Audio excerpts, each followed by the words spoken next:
We managed to grow my socials to about 100,000 in about 3 months. On this week's episode of the podcast, we have Hebe and Matt, successful fitness entrepreneurs that own an online coaching program and gym. Hebe gave an honest opinion about upholding a certain image on social media. I really think you can grow your social media. I really think that, it's possible for you to work with big brands. And I just was always like, no. Matt was like the confidence behind me, just like saying to me, like, just do it. How they launched a gym and only 6 people showed up. I don't think anyone could have been quite as naive as we were when we were launching a gym into 3,000 square foot unit, put a gym in it, and then had 5 or 6 people to facilitate for the entire time. The best way to manage a personal relationship and a business relationship. It's very, very easy to get governed by fear. She would berate herself for not doing X, Y, and Z. Sat on the top and I looked at Hebe and went, what have we done? We talk about ADHD and entrepreneurship. With ADHD, you can suffer with emotional dysregulation. And I was like, I'm so low that I don't really feel anything towards anyone. Let's jump into the episode. This episode is brought to you by Stride DNA, the DNA testing service that helps coaches, PTs, and gym owners take their client programming to the next level. Ever wondered why some clients thrive on certain workouts while others burn out? It all comes down to genetics. Stride DNA gives you science-backed insights into how your clients respond to training, recover, and process nutrients, so you can tailor workouts, refine diets, and optimize recovery for faster results. It's not just game-changing for clients, it's an easy additional revenue stream for your business. Offer DNA-driven coaching as part of a premium package or earn commission on test kits. It's quick, simple, and Stride gives you all the tools and education you need. The best part, it's quick and easy. Your clients take a swab, send it off, and in days, you'll be able to implement the change they need to thrive in their fitness journey. So if you want to future-proof your coaching, get real results, and boost your revenue, visit getstride.com today. Matt, Hebe, welcome to Fitness Marketing Agency Podcast. Let's delve into your story. Can you just give us a little bit of a background of where we're at right now with both businesses? Yeah. Do you want to start one now? Yeah, I'll start. So we have obviously both the gym. We have online business. I basically run the online business. Matt runs the gym. Online, we are roughly sitting at around 100 to 120 clients. It's a full-on accountability service, and we've been doing it for 3 to 4, almost 5 years now, so a long time. Yeah, and then with the gym, we opened it about a year into having the online, right? So we're currently sat at 111 as this morning, with 10 on the front end trial. Awesome. 2 growing, thriving businesses. Just so people can just check them out. What's the website? What's the Instagram for both of them? Yeah, so mine is at Onesta Coaching, which is basically, it means honest in Italian. Was a very, very recent rebrand. So yeah, that's my one. And our gym's at Nova Training Club. We'll link below in the descriptions to both of them so people can check them out. How did you guys get into the fitness industry? I suppose both of us really went to like a sports specific college. So I was in dance training. Matt went to rugby college, and I think from there it was quite a sleek transition. Yeah, so I naturally started in rugby. I kind of fell into it, to be honest. So I transitioned from my college in Bristol, playing rugby, to a local college, and they wanted to boost up my hours. So they were essentially willing to give me a level 2. From there, I went and worked in a gym because when you're training, you kind of fall in love with that. And I just wanted a free membership, to be honest. And the PT, or the head PT, basically said, have you ever thought about being a personal trainer? And I said no. So then I thought, all right, I'll give it a go. And yeah, then we met a couple of years later. And then I essentially told her she'd make a killing if she became a PT. So I did. That's exactly what I did. Get you out of Vodafone. Yeah. I was working part-time at the time, trying to audition for dance jobs and things like that. And actually, very similar thing, I went into the gym that Matt worked at, and the manager in there said to me, like, I think you do really well at PT. And that's what we did. So you were both PTing on the gym floor in a commercial gym? Or Yeah, working at the same gym, actually, weren't we? Yeah. So 24-hour, 7 days a week kind of standard gym, Well, it was actually full at the time, wasn't it? So just like you covered the 15 hours, they give you free rent. How long ago was this? 6 years ago? I started in 2017. You started probably 2 years before that. Yeah. About 2015, yeah. And then what were the next steps? All kind of happened in COVID, really, didn't it? Yeah, we went into lockdown and we basically were like, we need to do something, you know, we've got nothing to do. You'd always said to me, hadn't you, like, I really think you can grow your social media. I really think that, you know, it's possible for you to work with big brands. And I just was always like, no. I feel like, I've always said this, but I feel like Matt was like the confidence behind me, just like saying to me, like, just do it. And I was like, okay, fine. So yeah, we bought a camera, we bought a computer, and we were literally, it was honestly like we were working like 12 hours a day in lockdown for no return at the time. But yeah, we managed to grow my socials to about 100,000 in lockdown, in literally about 3 months.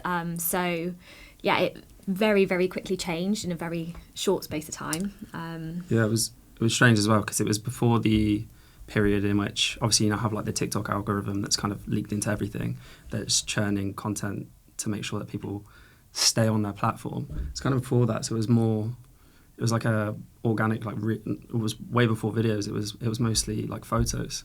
So we're getting all these people to engage with you and grow just through photo and hashtags. It was back when hashtags actually worked. Yeah. So that's kind of what you grew through, wasn't it? Yeah. And it was why we laughed about the computer and the camera was we briefly went into gym management for like Pure Gym, and from there, when the lockdown was announced, it was literally that night. I think we went into John Lewis and grabbed a camera and a computer just so that we could like work full time on social media whilst we had what we thought was going to be a 2-week kind of break. So yeah. Amazing story, and offer value to the marketplace and continue. Yeah. You know, so many people just put their feet up, right? But you guys grafted and built something of significance. What was it like? So every day you're just waking up to hundreds of new followers? Surreal. You know, it definitely became a little bit obsessive. You know, you'd wake up every morning and be like, oh, like, guess how much I've gained. I think it felt really weird as well. Like, we were still living at home, like, we were living with my mum and dad, so like my mum was loving it. Like, she was constantly like, what next, like, how many? But yeah, it was a really exciting time. Like, I would always say that the best time of my life was back then. Like, you know, we didn't have any responsibilities, you know, we probably didn't have much money, but it was really fun. And, you know, yeah, I remember us going to Santorini. You took me away, didn't you, when I hit 100,000 followers? And I remember being sat there and we were like, right, this is like, it's always like a really special place. Like, I remember us sitting there and saying, what are we going to do with this? Like, what are we going to achieve? And, you know, we really brainstormed at first the online coaching, and we were like, right, this is what we want to do, this is what we want to make. And looking to back then, like, it's surreal that it all kind of happened. That's where I got the ring as well. Yeah, that's where you got the ring as well. Yeah. Nice. Smooth. Went on a run. I had to get a drunk so I could go for a run. I was a bit confused, but... Yeah, it was also, as well as that, like, why would I get drunk before a run? But anyway. Oh, the night before? No, it was literally... We went into this little jewellery shop in Santorini. She was saying how she wanted, like, a piece of, like, Santorini blue jewellery. So we walk into this jewellery shop and she picks out this ring. And she all of a sudden goes, no, I don't want it. And we walk out and she goes, basically, that's exactly the type of ring I wanted to be proposed to with. And I was like, oh, okay. So I walk into a cocktail shop, or a cocktail bar, and we have a few drinks, go back to the hotel room, and it's like 3 miles away. And we're battered. So then I've had to run from there back to the shop. But also, as well as that, I couldn't just go back not sweating or anything like that. So I had to go for a proper run, about 5 cocktails deep. And then go back, and I got back in, she was snoozing. She was like, why would you go for a run? To get the ring. That's why. And then 5 years later, he proposed with it. Yeah. So. Oh, wow. Yeah, it was a long time. Yeah. Yeah, it was a long time.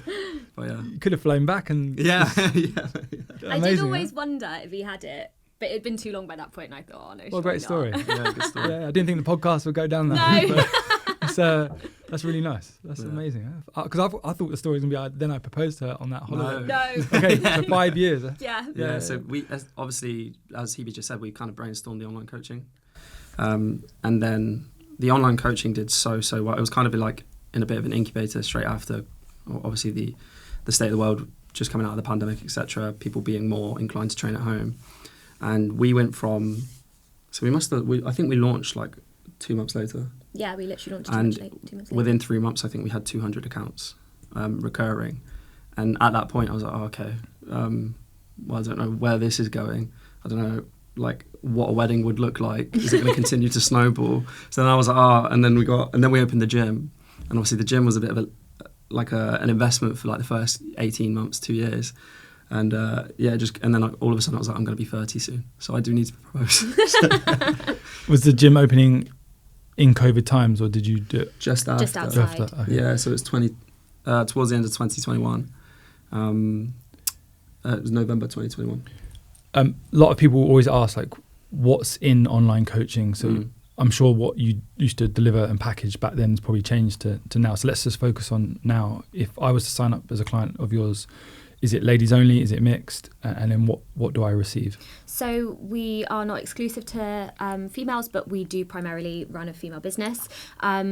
The initial kind of sign up would be they inquire through the website, obviously go through a sales call, and then get straight onto the system. We usually do intakes on a Friday and a Monday just to make it easier for me, but also for our head coaches. They get set up instantly on the system with their training plan, nutrition plan. We will also implement habits, so step goals, water goals, it kind of dependent on the person and what their goal is. But the accountability habits are also like massively important, sleep, everything, the importance of all of those kind of bits. But then the following week, for example, if they sign up on the Friday, Monday, Tuesday, for example, they would receive a call. It would be a video call. It would be booked in with their head coach just to basically discuss everything. We would potentially look through like the roadmap of what is going on. We would also make any tweaks or changes that we felt were needed. Even the smallest things of like they say, I don't like eggs, and that's on my meal plan. We would obviously remove that, make any changes that we feel like needed to happen. It also allows us to explain exactly why we're doing this and what we're doing. And that the first initial call was something that we've brought on in the last 6 months, and even the coaches have said to me like, this is just such a great idea. We're really getting to understand the client, especially with it being online.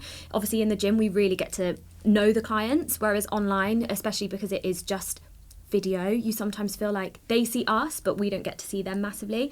So that's been really, really good. The girls were saying that they also feel like they can really understand the person and even just their like personality traits as clients. Everyone's so individual. From there, they would get weekly check-ins.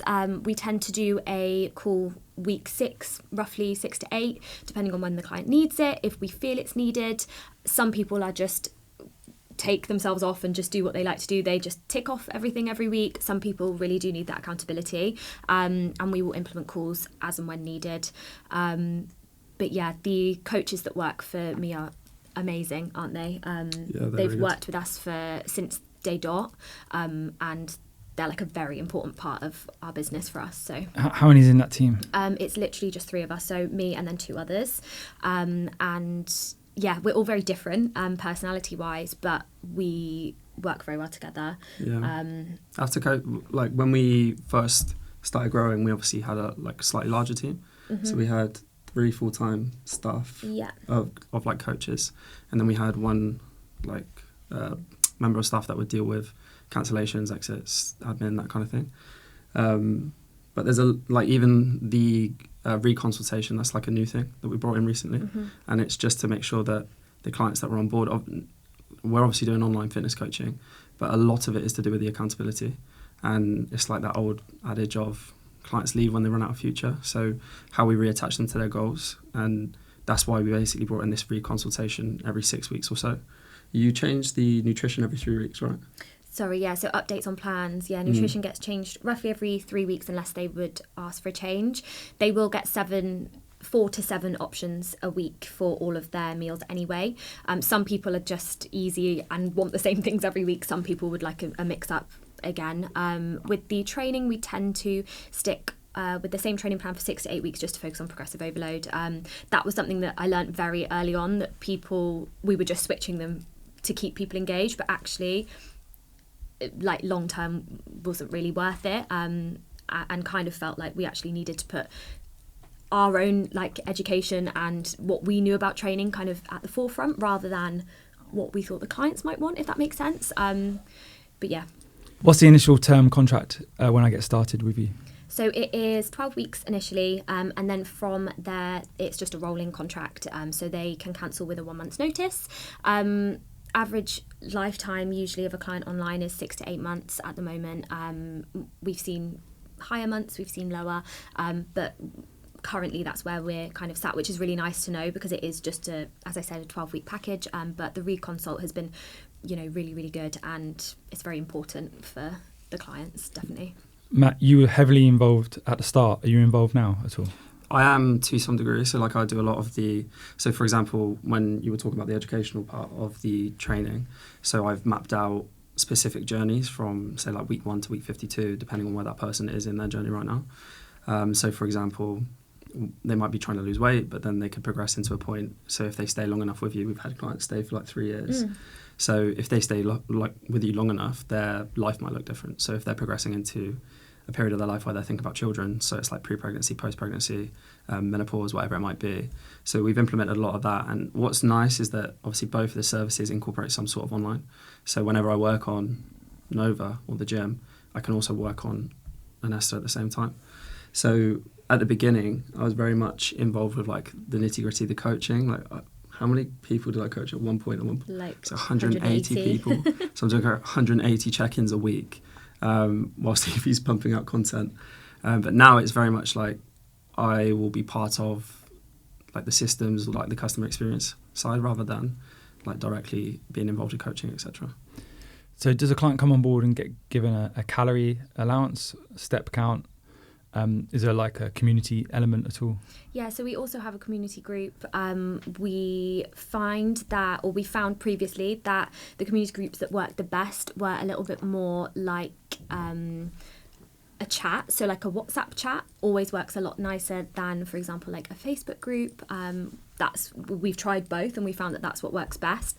So that's something that we're trying to implement, more of a chat. At the moment we've got like a Facebook page style. It's not Facebook, but it's that kind of style. So we found that is what works best, and people chat in it loads. If it's like a chat, people chat in it so much, and it also saves a lot of work from our side as well. People upskill each other on things. If someone can't use something on the app, honestly, some of the clients will respond like lightning. Like, they're so quick on there before I've even got the chance to even open the app. So that's also another benefit. Is it really, what were you calling it? You were calling it like buddying it up. That's what we've started doing, obviously, at the gym. Yeah, isn't so it's slightly different, but basically you almost like, when a newbie comes in, sometimes they can feel like they're slowing the class down, or, for example, if I get 50-year-old Sarah in, and she's in it at a time where we have mostly like 30-year-olds, they can feel really isolated and out of place. So then you just buddy them up with another member that you already have on one of the tiers of the training,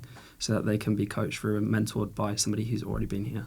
And then it allows them to integrate into that group a little bit nicer. And they feel part of something quicker. Yeah.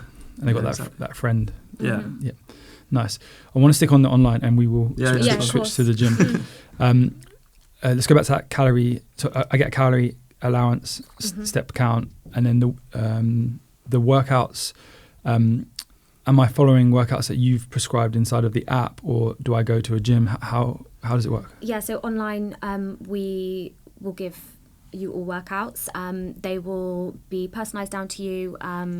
And if, for example, there's any injuries, if you're training at home and you have specific kit, that will all be written down to exactly what it is that you need. We also will set a cardio goal.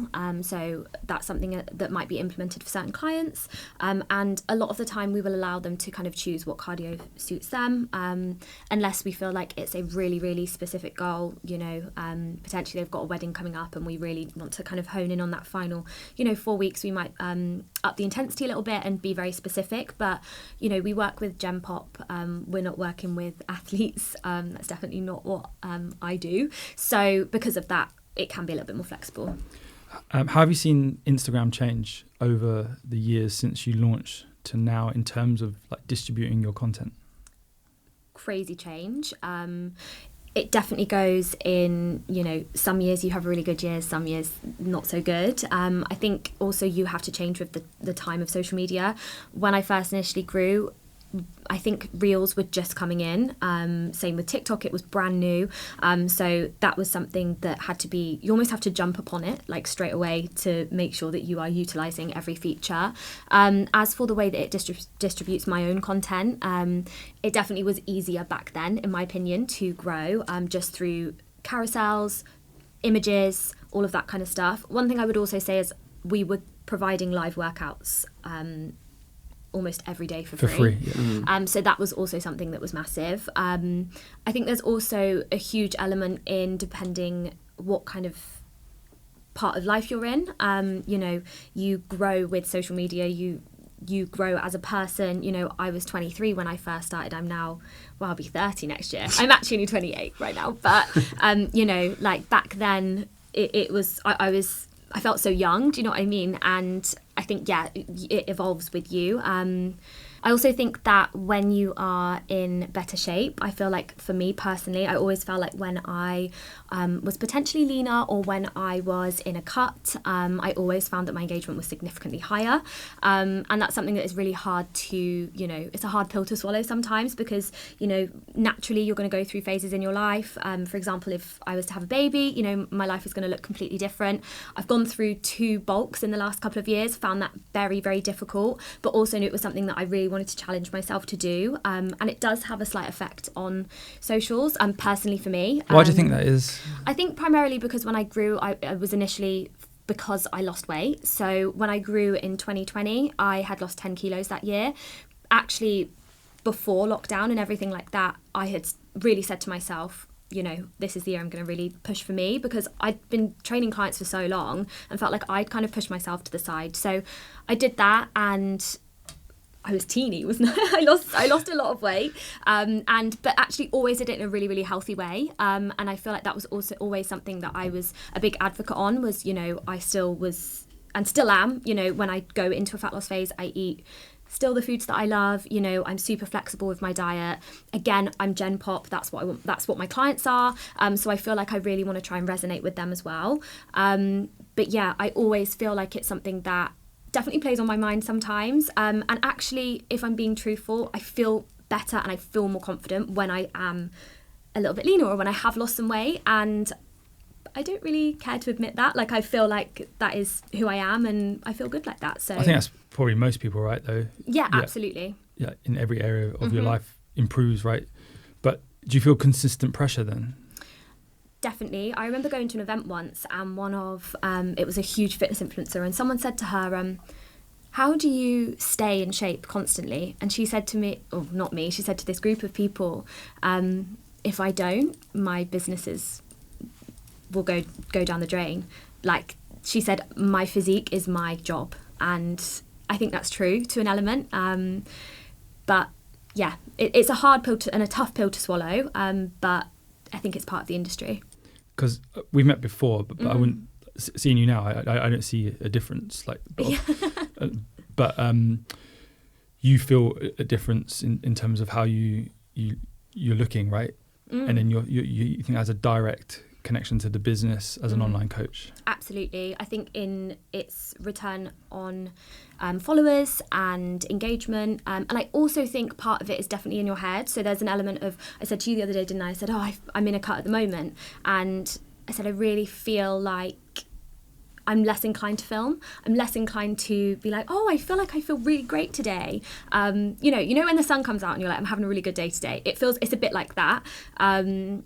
But yeah, so it's tough because you run such like a influencer-centric business, so you feel completely responsible for everything. You know, if you see a drop in engagement, then all of a sudden you're not seeing brand deals, or you're not seeing as many leads come through to the business. And especially when we had the bigger team, it's a lot of people that you're thinking about their livelihoods and where the business is going, and then also, you know, with your social media and something that you've been so focused on for so long, like, where is that going? Like, we're not seeing the growth that we used to. What he didn't mention as well was at the beginning, when we first started growing, it was largely men. So we had a really huge percentage of our follower base, which was, of our follower base, which was mostly men. So they were never going to buy from us. So then you did a lot of work around that. I think even going back to the original question when you were saying about like the biggest changes, is what we see a lot of now is people blow up overnight through the way the algorithm's working, but they haven't built up that skill set almost in nurturing or building connection, or like authentic connection with their audience. So you see a lot of the kind of fitness, especially in fitness actually, because you see a lot of like the coaching kind of reels where they're trying to give information, and they've absolutely cracked like the growth formula with their hooks and holding the story in X, Y, and Z, but then 6 months later down the line, they're not as engaged. But you just had so much pressure on her with the social media, and then obviously both businesses, especially the online coaching, because it was very, like, you go onto the website as a hero photo. Like, that was the influence, influence for you to come in and buy from us, basically. Yeah. Was your picture front and center? Yeah. They're buying you. Yeah. Well, first off, I think thank you, and the listeners, everyone listening, should probably be grateful as well, because it's very easy. You could have just come on here and not talked about that at all, but you've been very open and honest, and I think others probably feel the same as well. This pressure to either act a certain way because of who they are or the persona they've built up, or be a certain way, etc. With Instagram, what's your frequency of posting? So in the last kind of 3 months, I've been really trying to focus on building, again, my organic kind of following. So because of that, I'm trying to post anywhere from 1 to 2 times per day. I'm trying to also go a little bit more into lifestyle at the moment. I feel like that's something that's huge at the moment, which is why I am trying to delve into it a little bit, and also finding quite a nice return on kind of community there, just my day-to-day routines and things like that. So I would say that I'm usually posting 1 probably lifestyle, and then 1 either nutrition, fitness, education per day. That's my kind of goal. And throughout this podcast, we will flash up your account so people can see it, but can you just talk me through what is a lifestyle post? Yeah, so for me, I would say a lifestyle post is any kind of like photo dumps. I would say like a what I eat in a day potentially, alongside a daily vlog. My 6 a.m. morning routine, or my evening routine, or come and run errands with me, that kind of stuff. And then I feel like, especially when I say things like what I eat in a day, I also feel like that's massively lifestyle based. And that was something that grew our coaching hugely at the beginning, wasn't it? So that's as well something that I try to incorporate. And then the other posts would be like workout related, or cooking, or... Yeah, so it would be recipes, workout related, and potentially educational videos on how to use certain pieces of kit. I try to not flood my page too much. I feel like I'm someone who wants to do everything and anything. I could film 500 pieces of content a day, couldn't I? Oh, manic. I'm crazy. Because the ideas are flooding to you, or... The ideas are flooding to me, and I just want to get everything out. It's like the amount of content she's just not used is probably enough to fuel like a year's worth of posts. Yeah. We used to go to a gym on every Sunday, and she'd make me film like 30 videos with her. It was funny actually. We went to what was the fitness event? We went to the IFS, and someone came up to me and went, "Oh, I know you from Instagram." And I went, "You don't. I've got 900 followers." They went, no, you're Hebe Himes' boyfriend. I was like, oh, okay. All right, sweet. That's who I am now. I'm just Hebe Himes' boyfriend. But yeah, she posts so much. Is that because you were featuring in some of the videos and pictures? And yeah, we found that does really well, don't we? Really well. Yeah. But we normally split, like, when we create a piece of content, we look at it from either, is this a growth post? So are we trying to grow and reach new followers? And with the followers that we already have, it's a little bit like inside of our businesses, it's like what keeps people buying. And obviously, instead of services, it's attention. So we want to buy their attention. So then we're thinking, okay, so how do we provide value and continue to provide value to the people on her page? Some of that's educational, some of that is entertainment. And that's what the lifestyle as well comes into, and getting people to buy into you and who Hebe is as a person. So even think about it, like, you think about things that are not massive, like you don't feel like they're massively showing any sort of return. Your YouTube, like you might only have 1,000 views a video, but that's 1,000 people that have watched a 30-minute long video rather than a 15-second reel. It's just been building with some sort of intention of engagement and community, but also what we can do on the back end of that with our business. And what type of content are you putting out on YouTube? Daily vlogs, what in a day, very similar, just long form of what I currently do, and maybe some, like yesterday I uploaded what I have for dinner in a calorie deficit, like 5 recipes.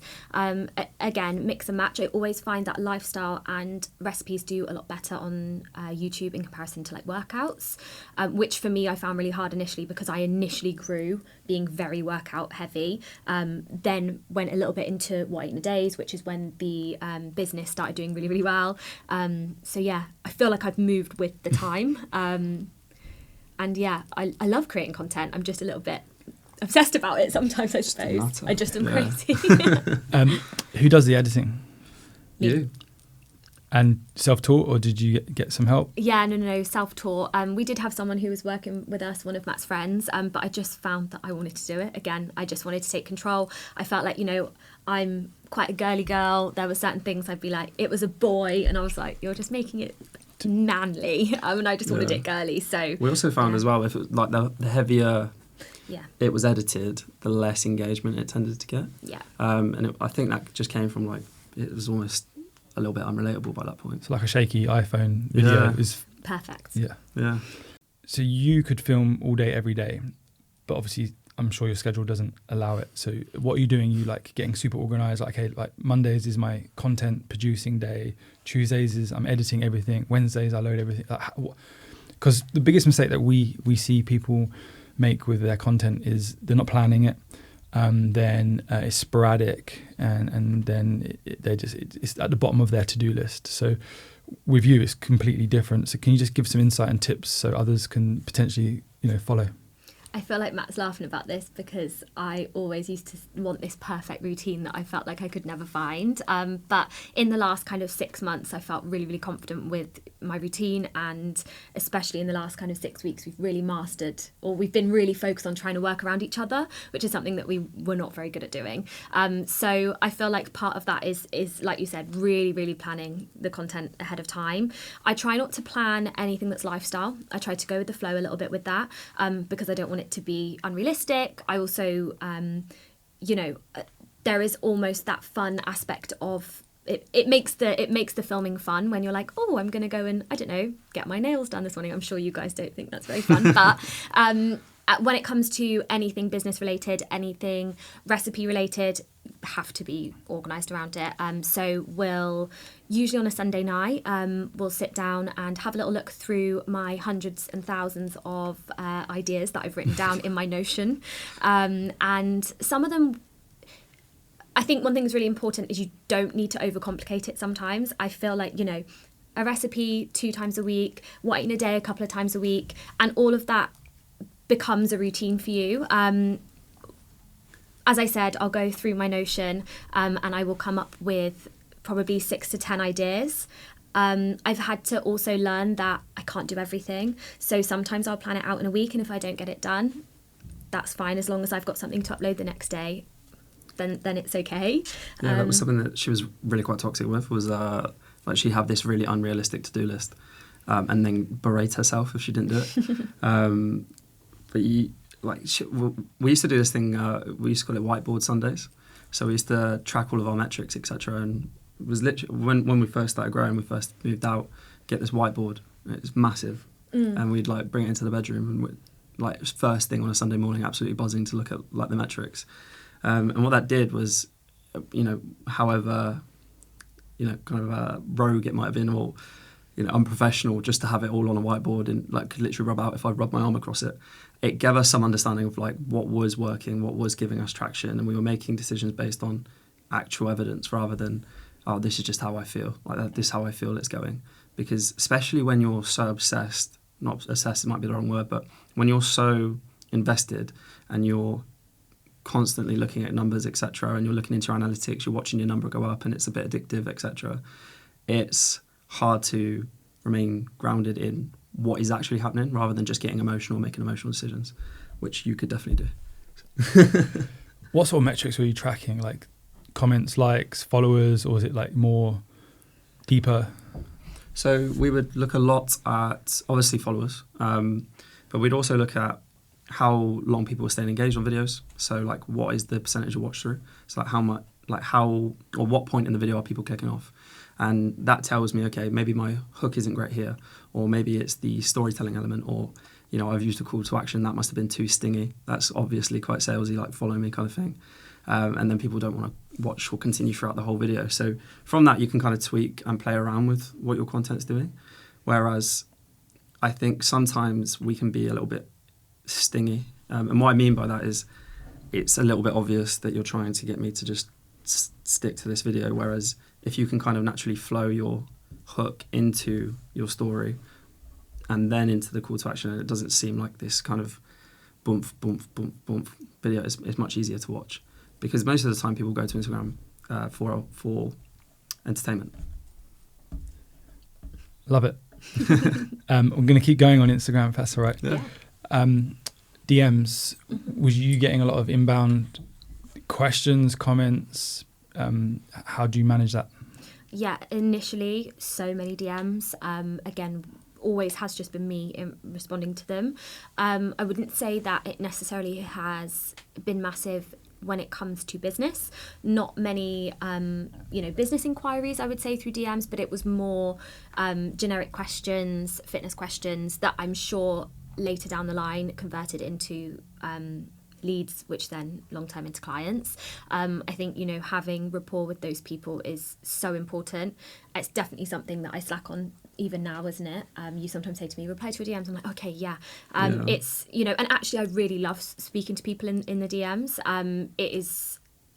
It's nice to speak to the people that follow you and that, support you. Some people have been there for years, and, sometimes they'll message again now and you think, oh my God, I replied to you in, 2021 when you asked me where my top was from. So it's, DMs are massive. I wouldn't say I get as many now, but not as much as you used to. Not as you used to. I think it kind of hit home for us when we first started growing, and we were constantly thinking about our audience and how we engaged them, and it was Whitney Simmons. Whitney Simmons replied to Hebe, and we were like, wow. And she's got at the time had 2 million followers, and I thought, well, if somebody with 2 million followers can take time out of their day to respond to a comment or respond to you, and they're off doing whatever they're doing, then I was like, then what right do you have not to be able to engage with or talk to people that are coming to you for advice or whatever it might be? And what I would always say as well, especially to influencers, is we've known quite a lot of influencers now over the last few years, and there are people that don't have businesses that create insane revenue for themselves based on the fact that people just absolutely love them. We were talking to one girl the other day, I won't say her name obviously, but she was saying on Black Friday for one brand she did £400,000 in sales for that brand, and obviously they get commission on that. So I think if you can engage an audience and you can create a really loyal, engaged audience, you can kind of almost just do whatever you want. So I think you should always be trying to engage, talk, nurture in whatever capacity that you're trying to do that in anyway. Is that through her wearing this lady who did 400,000? Is that through her wearing a piece of activewear or a supplement, and then people have just gone and purchased it because of? Yeah, so just through her link as well. So that's the other thing is when you, it's obviously slightly different. It's like Facebook marketing or Instagram advertising. Where you have like direct metrics. So you don't know how many people went on and bought something without using her link, but just through her link for that brand, she did £400,000 in sales. Impressive. I want to delve into your relationship and business relationship and everything, maybe later on in the podcast. But there's one question tied to Instagram, phone usage. How do you deal with that? Obviously, I'm guessing on your phone a lot, right? Either creating content, posting content, replying to DMs, running the business. Do you have any rules in place for that? I would say so. I'm a bit of an iPad kid anyway. Yeah, that's what I was gonna say. Like, as I was saying previously before, I got ADHD, so sometimes we go out for dinner and I just cannot be present. Like I remember we were in Nando's once and I was watching just like England under-20s rugby, and she was like, what a great day. But I think because a lot of, especially initially with social media, Hebe wasn't incredibly confident around that area, and it was me pushing her to do it because she would put one post up and get about 4 times the traction I would ever get. So I was like, you should be doing this, not me. So I think even sometimes I'm like, you should be doing your DMs, etc. Yeah. But she's such a homebody that when we're in that space, we're in our own like home, that's kind of like the most enjoyable thing about her life. So she just absolutely loves being with our dog on the sofa, and she falls asleep in about 30 seconds anyway, so that's probably what she would do. Yeah. So the phone's out of sight. You're not like DMing people right up till 10 o'clock at night and then straight to bed. No, I think if Matt's working, I definitely will work and I will continue. And one thing I would say is a couple of years ago, probably it wouldn't have been the same. We didn't have the dog then. You know, we were so focused on growing. Not that we're not now, but I've really had to come to terms with, you know, a healthy work-life balance. And I think it was last year or the year before, I went through like a period of burnout. And I think from there, I've really had to force myself to be able to put down my phone. And it took a very long time, but now it feels like routine and I feel happy to put my phone down. So yeah, I feel like we're not too bad. I'd actually say Matt's probably worse on his phone. Yeah, at the moment, yeah. Yeah. it was funny. I remember when we first launched the online coaching business, and I was like, oh, I'm going to take the day off. I'm not feeling well. And she would come. I swear, honestly, maybe every 30 minutes she came in, and she was like, how are you feeling? I was like, yeah, I'm just still a bit rough. And she'd be like, okay, so when are you working today? And I was like, I've told you, I'm not working today. I feel ill. She was like, okay, and she'd stand there in this like silent violence and then go away, come back 30 minutes later. When are you working? I've told you already. But I think Hebe's got into this point where she was obviously, it's very, very easy to get governed by fear. And I think, you know, even previously when we were saying she would berate herself for not doing X, Y, and Z, it was, I think, this fear that, you know, it's a little bit like building your house in a rented house, I guess, because they can take the house away from you at any point. And that's kind of how it felt with social media. So she was always like, I need to capitalize on this now. And it was very easy to get into that place where she was a bit governed by fear, tense, why she got to that point where she was feeling a bit burnt out.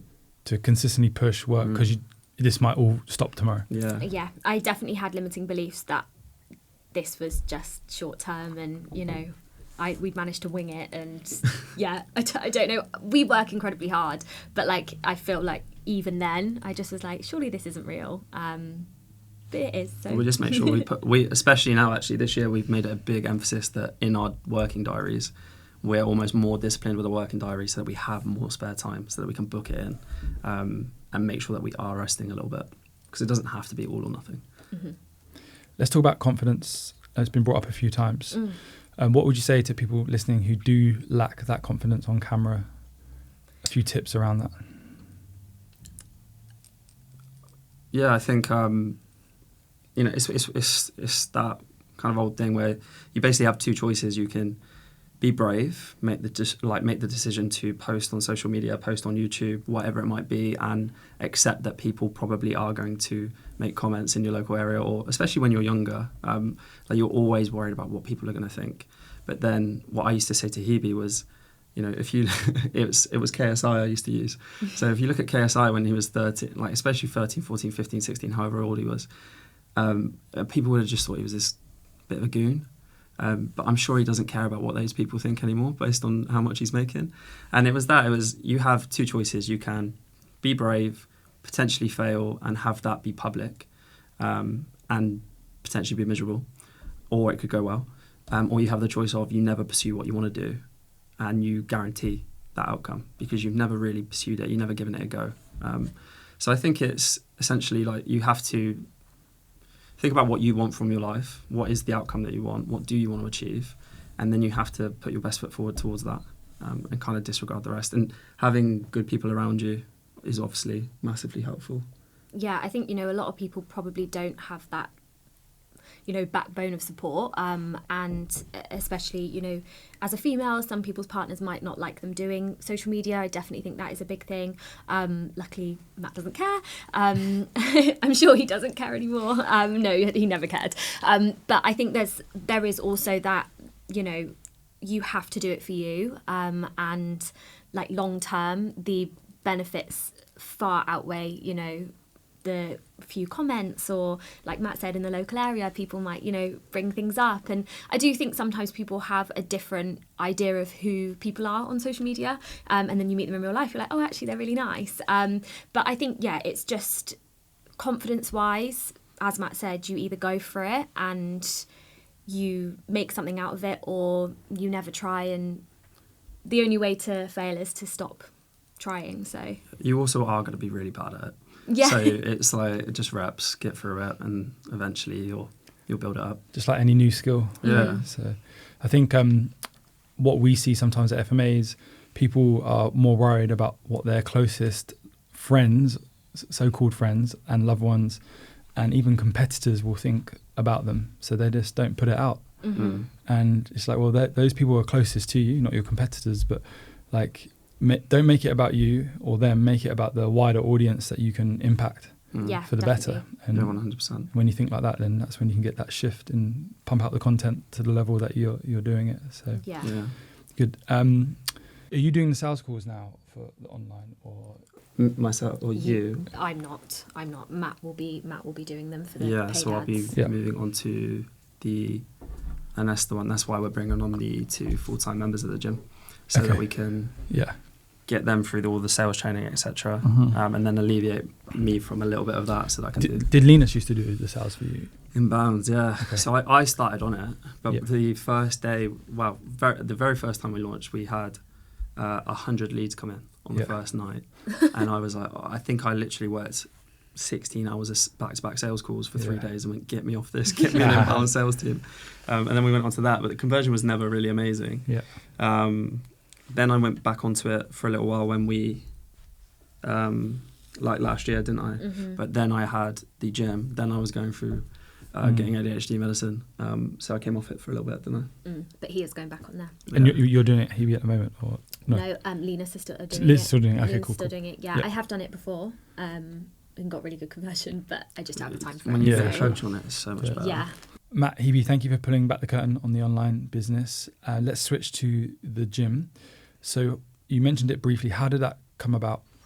So I think we've always wanted to own a gym. And what's funny is, especially even when we came to the mastermind in Dublin, everyone was like, why have you done it backwards? So why have you started as a successful online coach and then gone to a gym?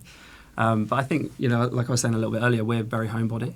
So we like to be around family. I don't have that, aspiration to constantly be in Dubai. I want to be near my family, and I like where I'm from, so I'm more than happy to be there. But I think we kind of just missed that, like, personal one-to-one touch that you get when you are a gym or working in a gym, or you are a PT. And yeah, we essentially just had this aspiration early on to be gym owners, when, as I said earlier, Hebe can be a little bit like, I think that, it's a bit of a glass building or whatever it might be. I was like, well, if we open a gym, like, worst case scenario, we're gym owners. Like, that would be the worst thing that could ever be. And then, yeah, obviously, growing up as a PT, I was 18 when I started, and you see the people around, some that you've had on this podcast, and you think, like, that looks amazing. Like, that, I'd absolutely love to go and do that. And that was kind of what drove us into it. Mm-hmm. Anything else for you? No? No, you said it all. Okay. Talk me through the launch of that gym. You most probably, both of you, had a following in the local town where you live. Mm-hmm. So how did you launch it? So what I would first say about the launch of the gym is, I don't think anyone could have been quite as naive as we were when we were launching a gym into, like, the difficulties that can come with it. Most people, when they go and they launch a gym, they've had a PT business in that area. And our basis was, okay, so we've got, at the time, like, over 300 people on our online coaching program. Of Hebe's following, X percentage is from our local area. So that's a huge amount of people that we can get into the gym. And so we basically launched it based off that, and we were doing standard kind of, not like, basically like commercial gym pre-launch tactics, which just did not work. So we then had our installation date for kit pushed back. So on the first day, I think I walked in with 6 members. So about 50% of the timetable was just not utilised. So we got this 3,000 square foot unit, put a gym in it, and then had 5 or 6 people to facilitate for the entire time. The good thing was we had an online business that was able to fund us kind of fumbling through the dark for a little while, and we also used it as, like, our headquarters for the online coaching. Yeah, it was a bit of to be honest, the very first month or so was a bit of a nightmare. Do you ever turn to each other and be like, what have we done? Many times. Yeah, I remember we were sat in a kitchen in our flat at the time, and I was sat on the on, like, the stove, It was like a flat electric stove. Sat on the top, and I looked at Hebe and I went, "What have we done?" It was so easy doing online, and then we just kind of laughed it off and got back to it. Yeah, again, the same thing as I think what we said with social media, like we've always just said to ourselves, this has to work. Yeah. Like we are not stepping back from this until it works. And yeah, there's been many a time where we've even just said to each other, like, as long as we have each other, everything's going to be fine. And I definitely think we'd sometimes look at each other and be like, oh my gosh, is this ever going to end? But it was, yeah, a massive change. But I've got to be honest, I think we both absolutely love it, don't we? The community and the people there and the staff. It's my favourite business. Yeah. Of the two, it's my favourite business. And like brick and mortar comes with much more bills and headaches and everything X, Y, and Z. But I absolutely love the day-to-day runnings of it. Whereas with the online, like when you compare it to the online, like I remember a day we were sat in Portugal and we went on holiday. We obviously had our staff members at this point. I think we were at 200 or so clients, and I was like, I might do a bit of work today. And we went down to the pool. I opened my laptop and it brought up the dashboard telling us the figures, and I went, oh, nice. And I closed it and I went straight back to lounging on the pool and drinking, I think it was vodka orange I was drinking on that day. But and when I compare that to like going to work day to day at the gym, I think that's what makes a lot of people think, why would you do it backwards? Why would you open that gym afterwards? And then when you had that, you can work from anywhere. You just said like you're going to go to Portugal and work, etc. I think a lot of people, they think their end goal is doing very minimal work with no real purpose or kind of anything that they're working towards, and sitting in a hammock in an intoxicated state, where in reality it's so much better to wake up every day with purpose, with something that you love doing and going towards that. And I didn't really have that connection with the online, so that was kind of why we went into the gym. Thankfully, it turned a corner, but yeah, it was an interesting first 18 months. Takeaway for me on this is there's pros and cons to every business and every industry. So you got to make it work regardless. Yeah, exactly. Which you have. So how long was the initial lease? So the initial lease was 5 years with a 3-year break clause, and there was a period about 6 or 5 months before I joined the FMA where I sat down with who was my co-owner at the time and said that we need to have a realistic conversation about whether this is going to be open in February or whether we're going to be closing and what that looks like if we do. And at the time, I had taken a backseat with the gym. So he was looking after the gym because I wanted to go and work on the online business as well. And sometimes that's quite hard. And I see it in people that also have multiple sites, that it's quite hard to take yourself away from one because you feel like the other one's struggling when you're away from it.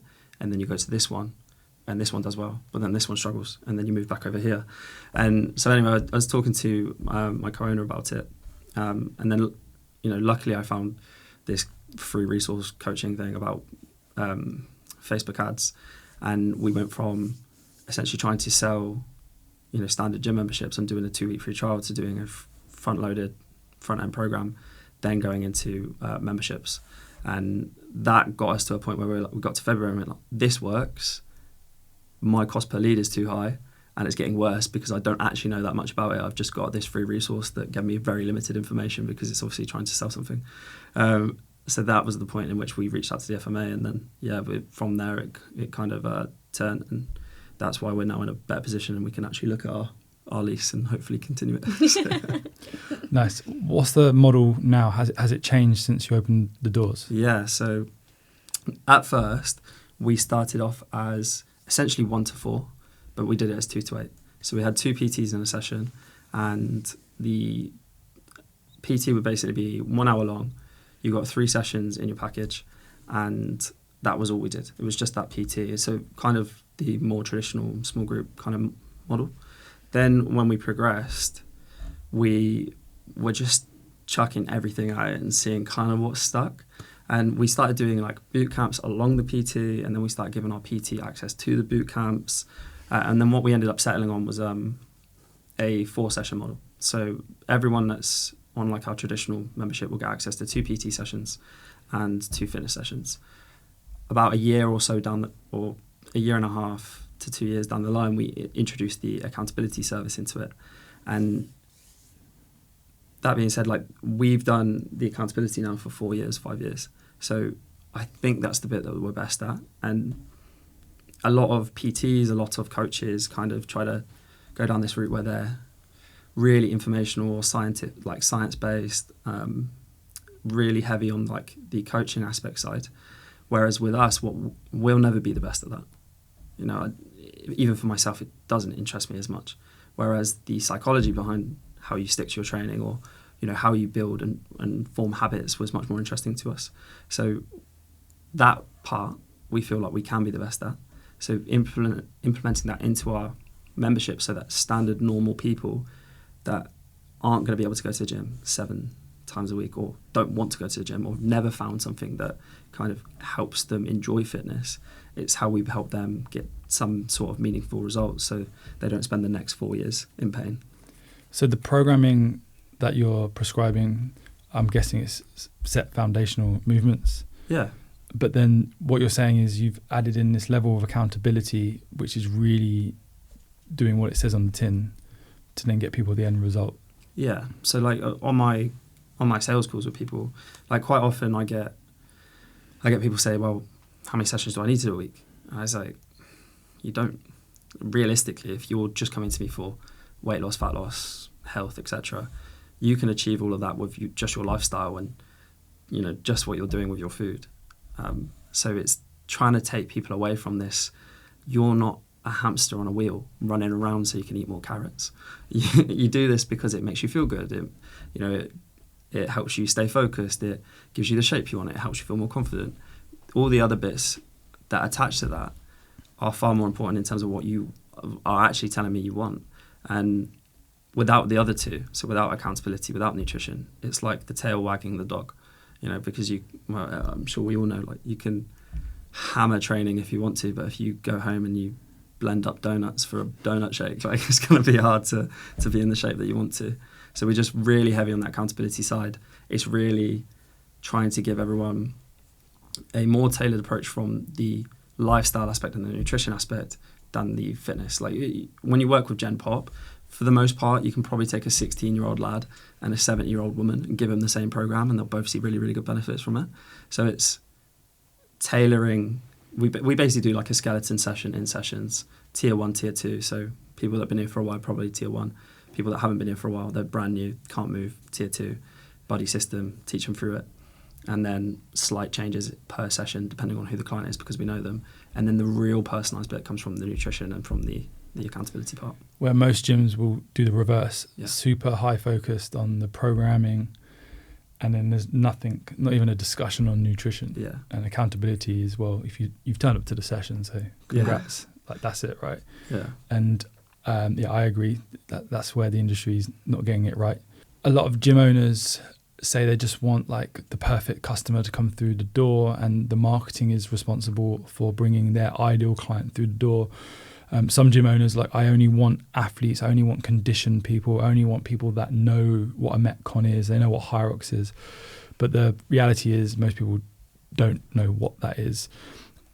And what I loved about what you just said is, you didn't say this, but where you're going with it is you're educating them heavily on the nutrition, and then you're holding them accountable. Yeah. So we kind of look at it from a more like transformational or transformative process. So, you know, if you think about the people that most need your help and are struggling or have the most pain around the things that we're talking about, you know, like how they feel with their body shape, or how they feel in themselves, confidence, whether they can put a t-shirt on, whether they're hiding away in jumpers, etc., it's probably not a Hyrox athlete, you know. And there's not much pain around, I want to get 3 minutes off my Hyrox time. Whereas for us, I think, this is always how we've resonated with people, is we want to help people feel more confident and feel better in themselves, and also, as well as that, take away a lot of the stress. So I always said to Hebe, I feel like a lot of the toxic emotions people get around, especially their nutrition and their lifestyle, comes from just not knowing. So we built out like the client journeys that we talk about. They send out lessons. They are pre-recorded around what their nutrition might need, why we do calorie counting, why would we look at protein, why wouldn't we worry about fats and carbohydrates, why wouldn't I just go do Cambridge, why wouldn't I go just do this? And it's trying to alleviate some of those stressful feelings, but also take people away from a place where they have to go down that route. And I think that's always the dangerous thing with nutrition or lifestyle or even training, because people can overtrain. We've dealt with clients with athleterexia, was that it? I don't know that word. So basically, like a version of anorexia. I don't know what the word is. A version of anorexia where they just overexercise, rather than restrict eating. They're doing like 30,000 steps a day, and if you can get people away from that and give them the skills so that they don't need you. They're staying because your service is providing community. It's providing value. It's something they love being a part of. But you've also taken them away from like really toxic, unhealthy habits, then you're having a far bigger impact on people's lives. I think as well, like one thing to put out there is like me and Matt are very lifestyle based as well. We are, and that's something that we've always tried to push across all social media platforms and the gym platform, everything like that, is that, we are not crazy about fitness. We like to train, we like to feel good, we do it because it makes us feel good. And, we are, I don't love high rocks. I did a high rocks and oh my goodness, I don't think I want to do one ever again. But it's that kind of thing, we are just as gen pop as some of our clients. Actually, if not, some of our clients are fitter because they've been with us so long and they have been doing it so consistently. But I think that's also something we've really tried to put across is we are not crazy fitness people. We are very normal. Yeah, it's we eat holistic. Rubbish. Yeah, we eat rubbish sometimes. We sometimes skip a workout. And I think sometimes we find it hard to get in the gym. So yeah, I also think it's like it's that thing, isn't it? Is it fair to say, let's say we have Sarah who's 32, female, single mum, also in full-time employment, and then you have an 18-year-old lad, and 18-year-old lad goes to the gym every single day, consistently, never misses a meal, X, Y, and Z. And then you have Sarah that's really, really struggling, can't build the right routine for herself, can't get herself to go into the gym, beating herself up, X, Y, and Z, however she's feeling. Is it fair to say that this guy is more dedicated than this woman? And I don't think it is, because she's just got so much going on. So we see a lot of people come to us post-uni, after children, new job, whatever it might be, and it's just that change in routine. And it's just giving those people something that actually works for them and builds that for them. What are your customers saying to you? Because I'm sure many of them have purchased fitness in some form from other people and failed. What are they saying to you when they experience what they get with you? Yeah, I think the one I love, or the one I enjoy, or like the most always, is kind of I've never enjoyed fitness, and now I do. And I think that's how a lot of people feel. That's why sport's massive. That's why people join teams. They feel part of something. They, are part of a community. It's friendly. It's comfortable. And a lot of our messaging, a lot of the way that we talk is about, I want this to be the most comfortable fitness experience you've ever had. And fitness is uncomfortable. And we have a lot of females, so we're much heavier on female than we have males. So I'd say, like, of the 111 right now, I think you're probably fair off saying 75 is probably female.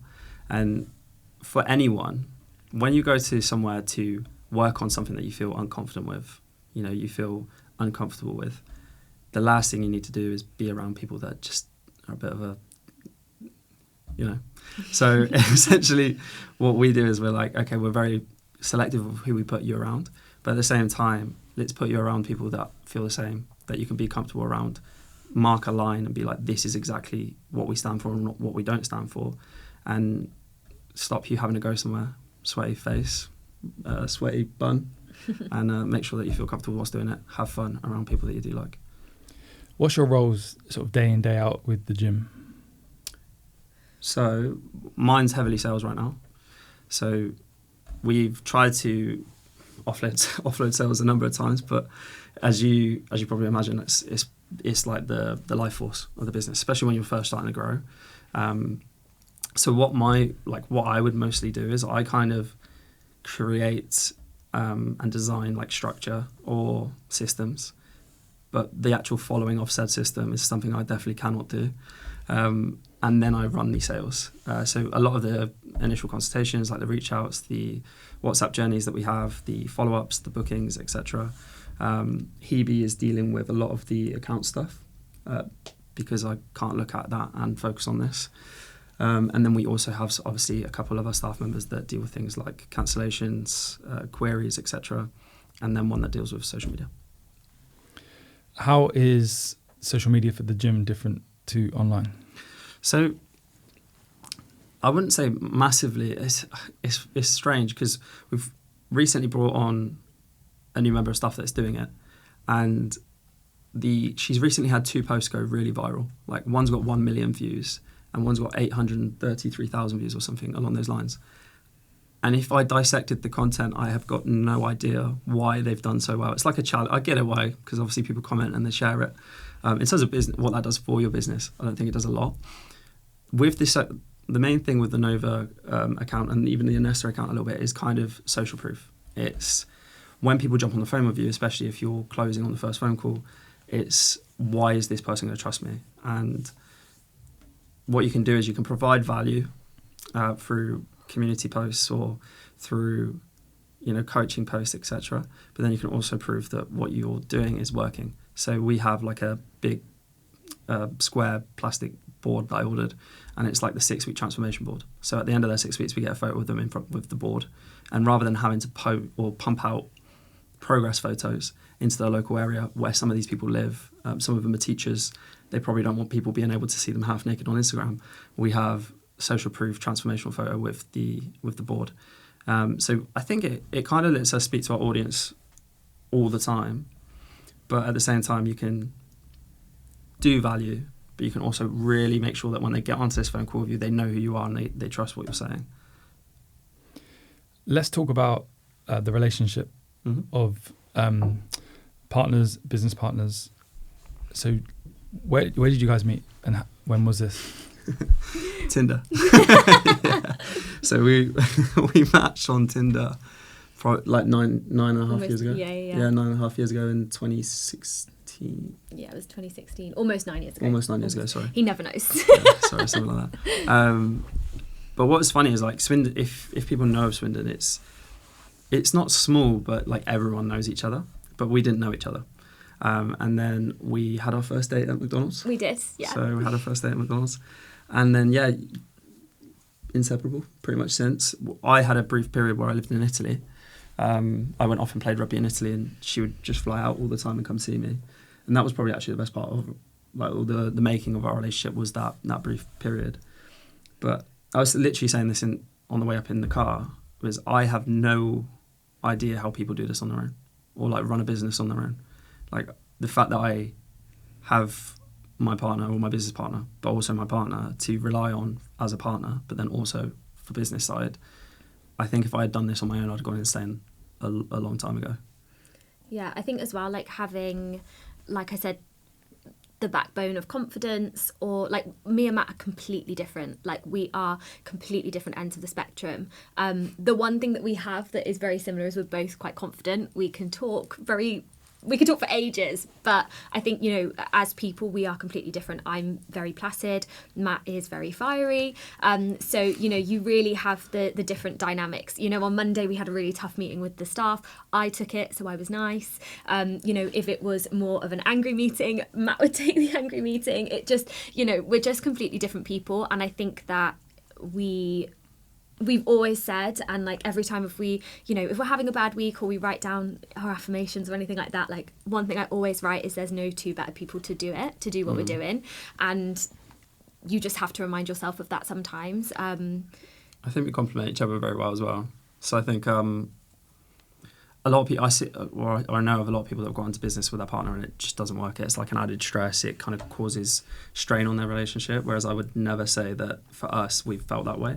And I don't know if that's just based on what my personality is like and what Hebe's is like and how we work together. But I feel like Hebe keeps me grounded. And then I feel like for Hebe, I'm very blue sky thinking. So I think, going to be multimillionaires in no time.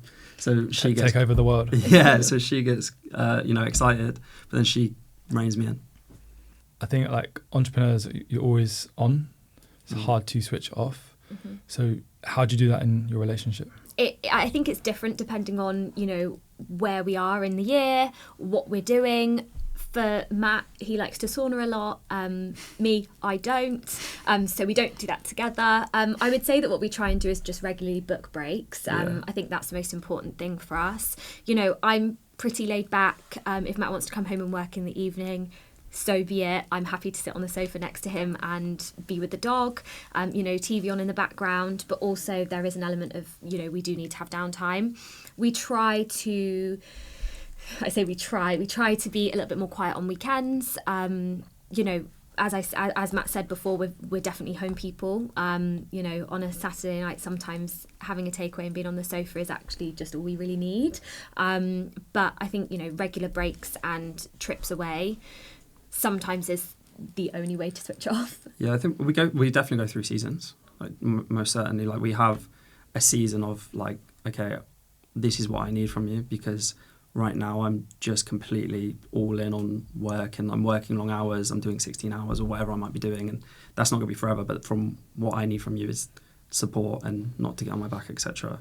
And that goes both ways. Mm-hmm. And then there will be seasons of our life where it's like, okay, cool, we've taken the foot off the gas a little bit. We have more time. We can spend more time together. But even in those periods, so for myself, I obviously get all in on things at times. And even in those periods, it's just communication. I think I read a really good book from Jocko Willink, Extreme Ownership. And it helped me a lot with communication with Hebe, especially because I think sometimes communication is just not very clear. And if it's not very clear, then of course they're not going to understand it. So, for example, say I never told Hebe, like, I'm working today, and this is why it's important for me to be able to do that. And this is why it's important for you to allow me to do it. If she gets on my back and then I lose my head at her, she has no situational awareness or understanding of why that was so important to me.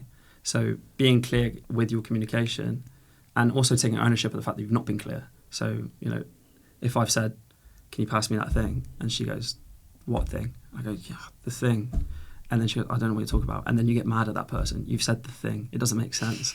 So it's just being really clear with communication with where we're at and then understanding that and supporting each other. I think as well, like, there's definitely been periods where Matt works more and I work more. And like you were saying, like, it really kind of goes in like ebbs and flows. Like, right now you are so overloaded with work, whereas I feel like my life is a little bit more chill, but it will go the other way around at some point. I think on my Instagram story, she's grabbing herself a coffee. Yeah, I'm just chilling with the dog. No, it's not quite as easy as that, but yeah, there's definitely been times where, you know, I've had to take a lot of the load, Matt's had to take a lot of the load. Like I said, I went through a phase of burnout where Matt was literally doing everything for me, and vice versa. You know, we're always there to step on like whatever each other need. But it's not always 50-50. Sometimes it's 90-10. Yeah. You mentioned ADHD. Mm-hmm. Can we go into that? Yeah, of course. How did that come about? Actually, in hindsight, I think like it was the most obvious thing ever. But I think as well, it's almost like fashionable online to just be like, oh, I'm ADHD, it's ADHD. But last year, I think after obviously the first 3 years of running Nova, and then also with Anesta and everything that was required for that as well, I think I just hit a point of essentially like almost like burnout. I remember having a conversation with Hebe and saying I got to this point where I was so low, and with ADHD you can suffer with emotional dysregulation, and I was like, I'm so low that I don't really feel anything towards anyone, and I was like, I know I love you and I know I love my dog, I don't feel it. So he was really supportive in this phase of my life, and you can really end up in this place where you end up spiraling and you're continuously ruminating. It doesn't matter what you do, you just continue to. And my version of ADHD is combined, so it's all internal and it all happens in my head. So it's not often like you wouldn't be able to see it. It's not, I'm not bouncing off the walls. It's my mind just continuously spins. And all the process did for me was obviously I went through like consultation, etc., diagnosis. They gave me medication to essentially, it raises your level of dopamine, so you don't produce enough. So then when you find something that you do like, you basically get obsessed with it because it's giving you dopamine. So then you're just like continuously obsessed with like doing that. So it raises that up, and all it does is quieten down the noise in your head, and it's like even just my mood. If it was just my mood, I got none of the, work benefit where I can actually focus on things now. It would have been 100% worth doing. So yeah. What traits were you seeing in Matt, or what did you give some examples? Because I'm sure people listening to this are like, oh yeah, I think I might be ADHD, or I think I'm doing something that's like, yeah, just give some insight. Forgetfulness. I would put people in for their first meeting at the gym, forget, not turn up, forget to check my diary. I would have, we'd be in a meeting, and I have to get up and walk around the meeting. Can't sit down at the meeting. Can't stay at the desk and listen. I'm walking around writing on whiteboards and doing X, Y, and Z. I would honestly have lost my head if it wasn't screwed on. Like I'd walk into a room, even just that, walking into a room, and you look around and think, what am I doing in this room? Can't remember what I came in here for. My house was never tidy. I couldn't keep my house tidy. I couldn't keep my car tidy. And it's not that you can't keep them tidy. It's essentially where you don't produce enough dopamine internally, you like the thought of doing that task is so draining that you start tidying. Like Hebe would leave me on a Saturday morning to tidy the house. I get 10 minutes in and I was like, I swear I've done like an hour and a half. And I look at my watch and I'm like, yes, 10 minutes, good. So there's loads of little different ones. Emotional dysregulation. So like you can just be really snappy for no reason, just explode for no reason, that kind of thing. You can, it would even be stuff like, I would have it in my head, because I hated structure, which is another one for ADHD. But I would have it in my head, right, I'm going to go home, I'm going to be home at this time, then I'll have this amount of time to do sales calls, admin, whatever it might be.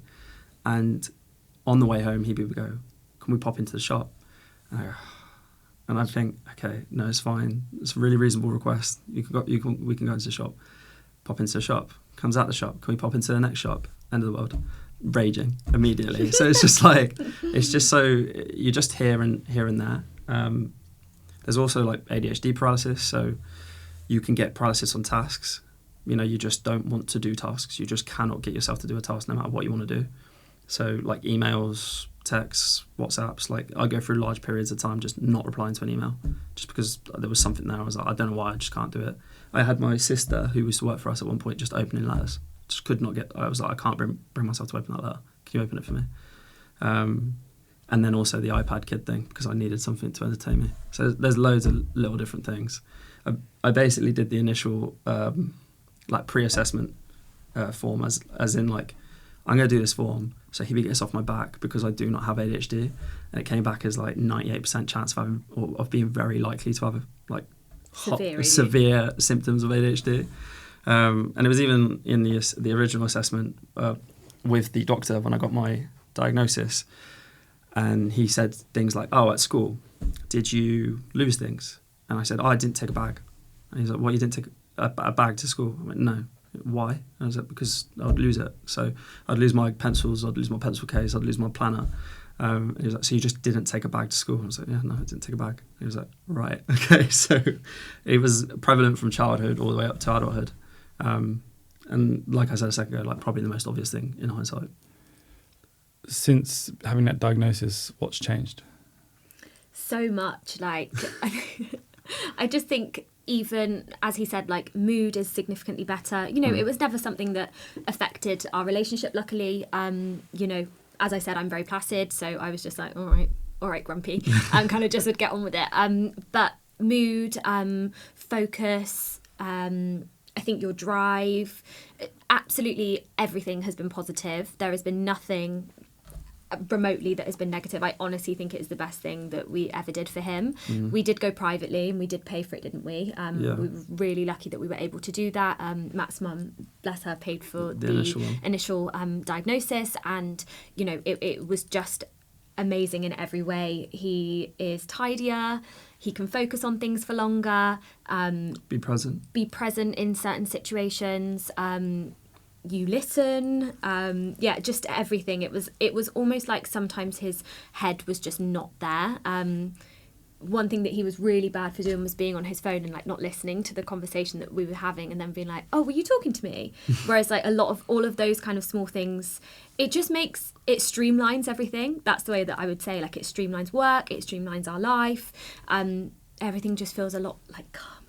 I would So- honestly say it's like having a little voice up in your head that doesn't shut up. That's basically how it feels. It's not quite that. It's not like you're schizo, but you know, it's just like your mind just whirs constantly, and it kind of just calms everything down. So, you know, even with like working out, I remember sometimes I'd go downstairs to work out at the gym, and all of a sudden I'm 10 minutes in, and all I can think about is like the tasks I've got to do that day. So I'm like, I don't want to be working out right now, and then I'm getting more and more wound up at myself because I want to be upstairs working because I've got this thing that I need to do, but I'm working out because it's good for me and X, Y, and Z.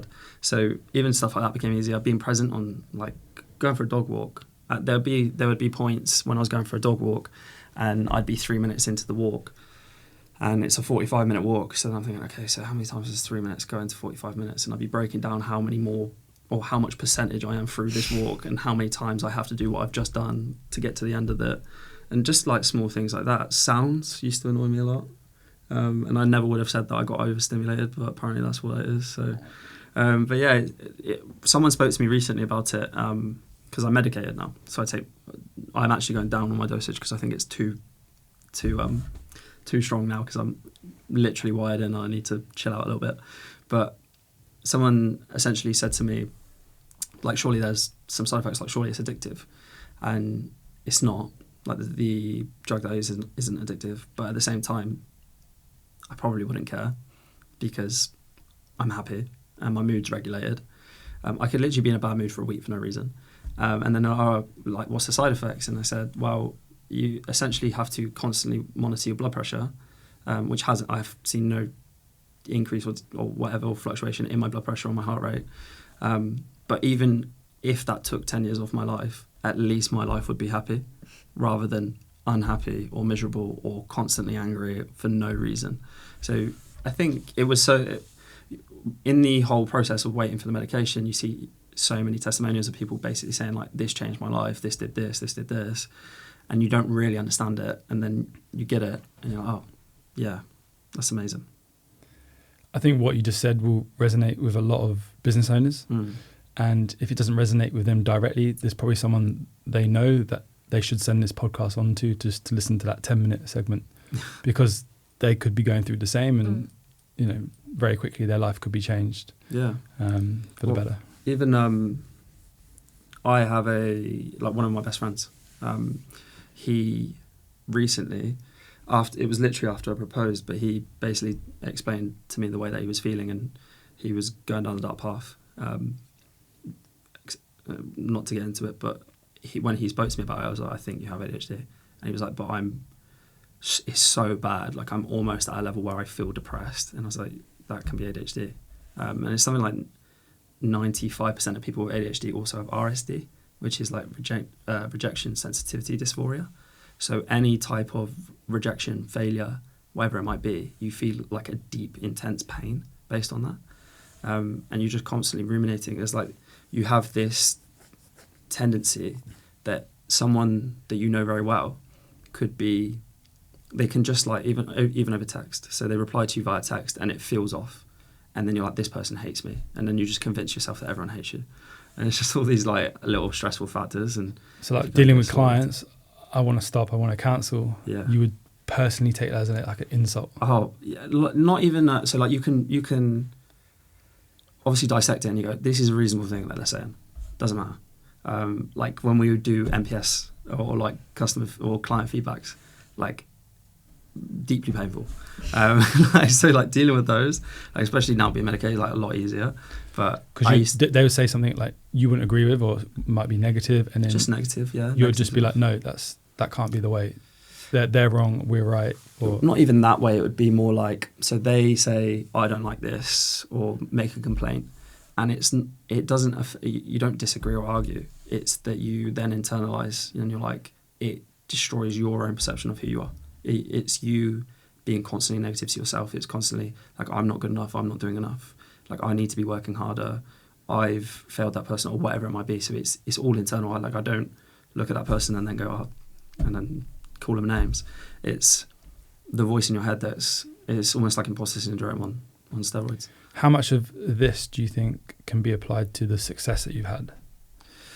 The ADHD? Yeah. Yeah, so I literally said to my best friend, and to Hebe actually, we were having a conversation, and I said it would have been nice to know when I was younger, because there's a lot of things that people think are rude. So for example, if you told me a story about yourself, I'm medicated, I'm very likely to try and kind of resonate with you by telling a similar story of something that I've experienced and made me feel the same way. And to neurotypical people, that's rude, because obviously you're talking about yourself. This isn't about you. I'm telling you how I feel. But what ADHD people are trying to do is resonate with you, show you they understand. So that was what I was saying. As a kid, I got called brash, arrogant, rude, etc. So it'd have been nice, because then maybe they would have understood. But then at the same time, I think what it's made me do is build up resilience, or build up coping mechanisms in order to be successful, or exercise, and what benefit that gives to me and my brain and my mood and regulating my mood is so apparent to me because of growing up without knowing that I had ADHD.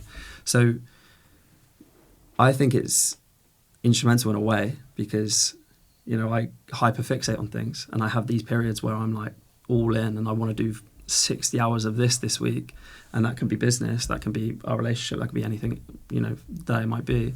But also it's also obviously detrimental in certain aspects. But yeah. Thank you for that. That's all right. Let's switch to personal development. I wasn't going to go down this route, but you said mantra earlier. You mentioned Jacko's book. As we walked in, you saw a book on the bookshelf, and you said, we listened to that on the car on the way down. How much of your success is down to personal development?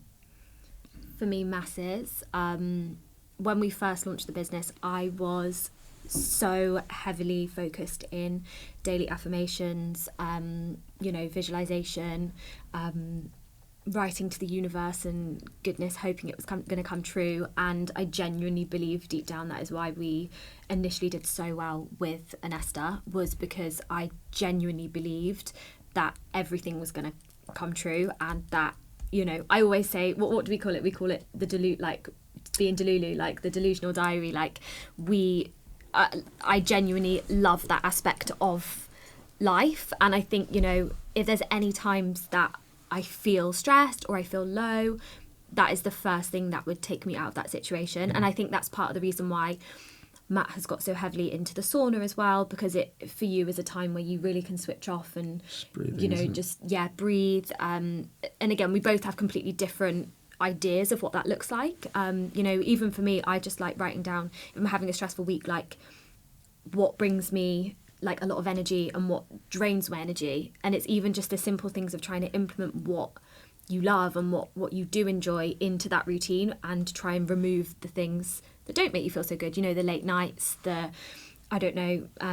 late working, whatever it is that looks like. It's being really realistic and working out what works individually for you.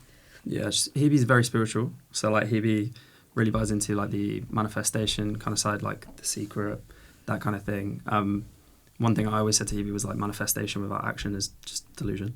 So you need to incorporate some sort of this into what you're doing day to day. So the one thing that I think your spirit, this spiritual side that Hebe loves, and I join in with her, is what it does do is it gives you a real perception of this is what I want. So every single day you're well, I know exactly what I'm working towards. It's a bit like your clients, or our clients. If they get too far away from their goals, then they're not working towards them anymore. They don't know what they are. So you're constantly talking about your goals. I take a real, I have a real desire to try and just absorb as much information and media as I can.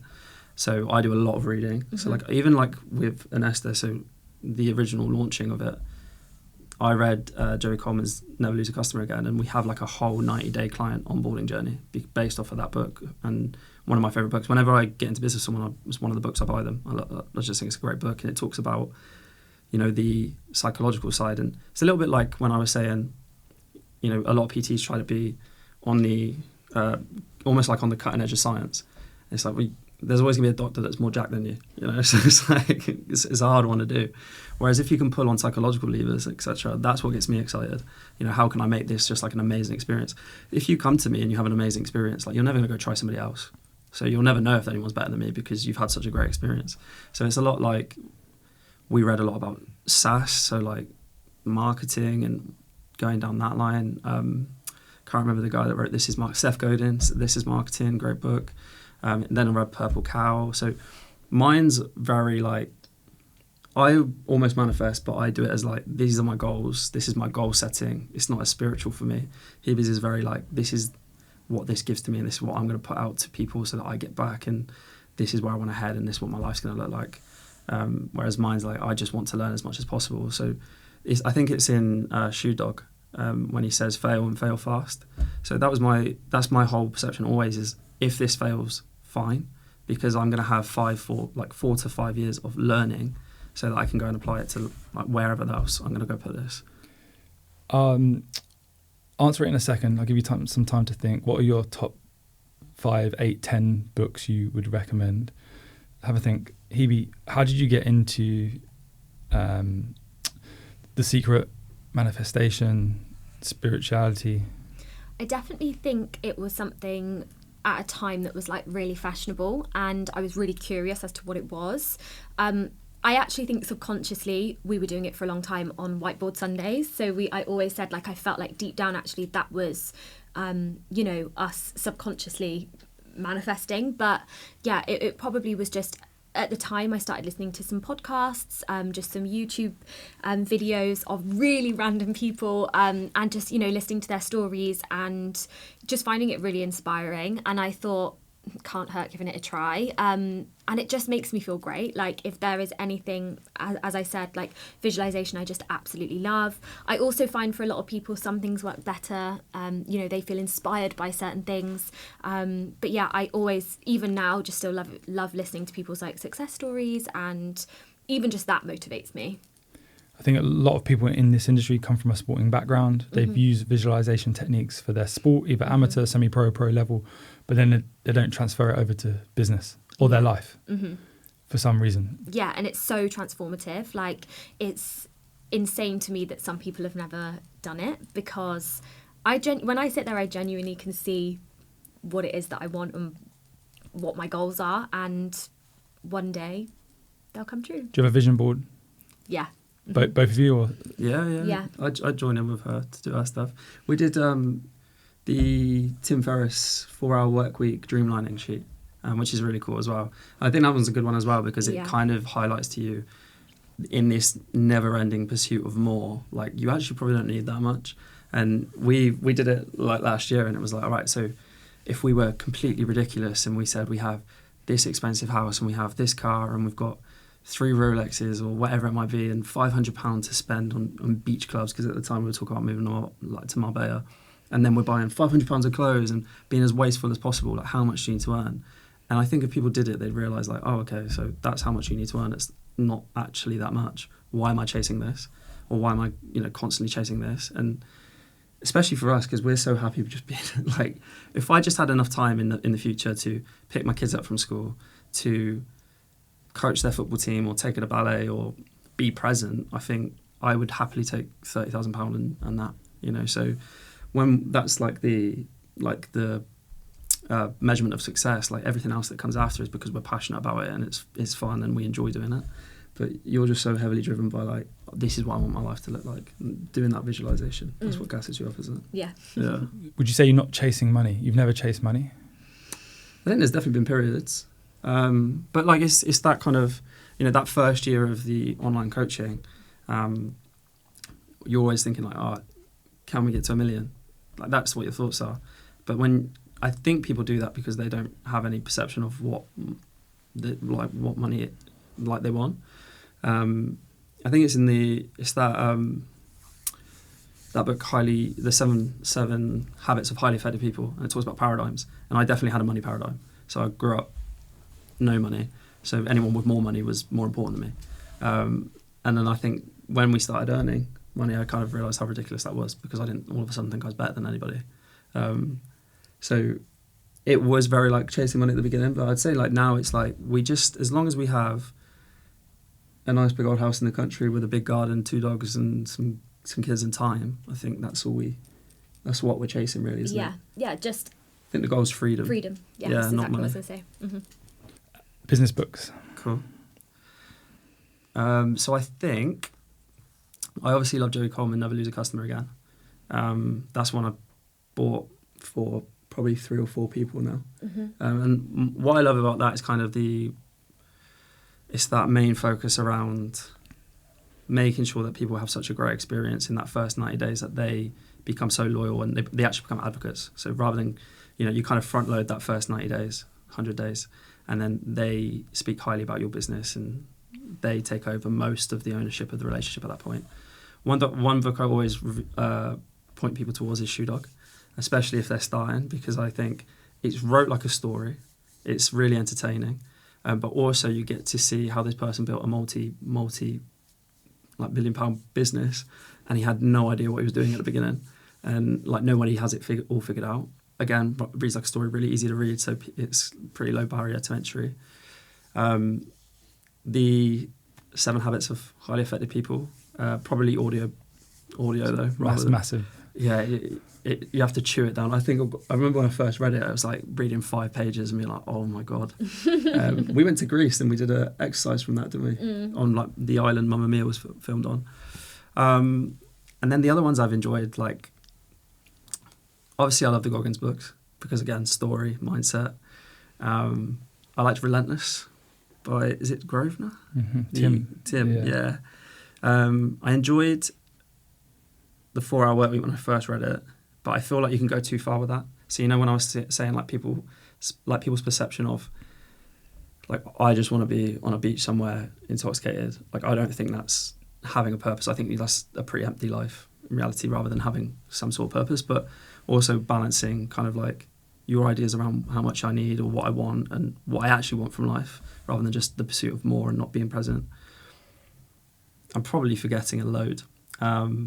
But I probably, what I would say is you find really good ones, reread them and study those. And if you find one that you're not super resonating with, then you can probably pass it on. And for the most part, they tend to all repeat each other anyway. So if you've read one, you've probably read 10 of them already. When you became FMA client, what was that initial reaction when the marketing went on? I was excited, yeah. As I said, it kind of co-aligned with a bad time because that was when I first got diagnosed with ADHD. I think the great thing for me was like I kind of already had a taste of it when I first launched my kind of own ads. And I thought, well, if I can do this and I've seen what these guys do, then I definitely know I can get even better results over here. And I think in my first 2 weeks, it was something like in 8 days, I got 14 signups on the front end. So I'd already recouped my investment in the first 14 days. And unfortunately, I had a bit of a period of the year where I was less productive. But I think, it's for us, and my experience when I first started with the FMA, etc., was it's as much as it is a service and you guys kind of provide the scripts and the data, and you obviously have all your data and what's performing well. Like, it is very much on you. Like, you have to go out and do the work. Like, you can't just switch something on and expect like clients to come flooding into your door. So you have to take some sort of ownership of that as well. But I was, mostly excited. You were excited as well, weren't you? But I'd been trying to convince them for about a year by the point I got them to sign up or even book a call with the FMA. Not me. Not you, yeah. The other people that were involved at the time. You mentioned blue sky thinking, and you mentioned like goals and everything like that. So what is next? What does the future of the businesses look like? So I think this year what we really want to nail down is service and systems. So we want to lower attrition a little bit and churn, and make sure that we've got a really good steady product so that we can leverage this as much as possible before moving on to the next thing. So I wouldn't say right now I want to absolutely jam pack the gym with as many people as possible. I want to build it to the point of where it's very, very comfortable and I can really work on product and service, and then also leverage this one site as much as possible before I think about taking us to another one.